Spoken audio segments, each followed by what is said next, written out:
Apolisi nonse amene munabwera kwathu kwamanga bambo anga kwapanga mistreat bambo anga. Shame on you.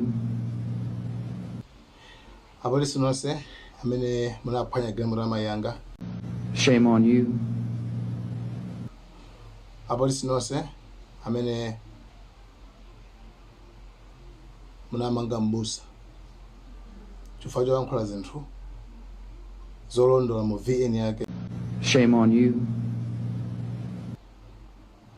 Apolisi mukabweze foni ya bambo anga. Nonse amene munasangalala za imfa ya SKC chonga mupeze ndalama. Shame on you. Nonse amene mmadala ndipe jino chifukwa choyankhula chilungamo. Shame on you. Ilili ndi dziko lathu silizikhalamo ndi mantha, silizakhalamo ndi mantha. Never. Uku kunali kuyankhula kwa Fredokis amene ali mwana wa Honorable Kamulepo Kaluwa.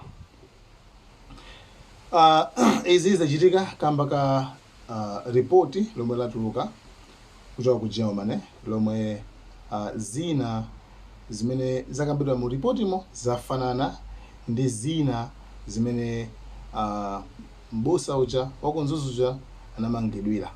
Mbusa uja amanena kuti yayi ndege kunzuzu sinafike, pamene polengeza amati ndege inafika kunzuzu nkubwezedwa.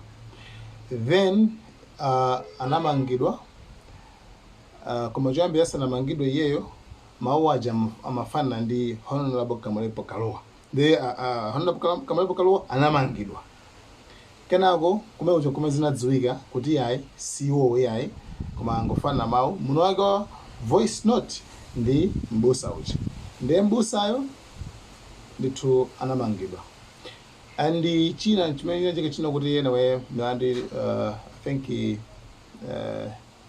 sinzoti zili pati kukoti koma I don't know, I think sinzoka anakhululukira ka sana khululukire koma Bonica ndo anamukhululukira fa it's like anangoti aruluka uyu akalowa uyu. Ndiebe ma charges amene I think if I'm not mistaken I think nambosa kangana nakhululukira. Koma phone ya Honorable Kamulepo Kaluwa sidabwezedwebe kwanu wake. Ndiyeno uyu ndi mwana wa Fredokis ndi amene it's like salokondwa ndi treatment imene iyi. That's why wabwera ndi wayankhula zimene zizi ndithu kuyankhula kwa apolisi ndiye nawonse kuti shame on you. Guys, thank you so much, Malawian Cameras.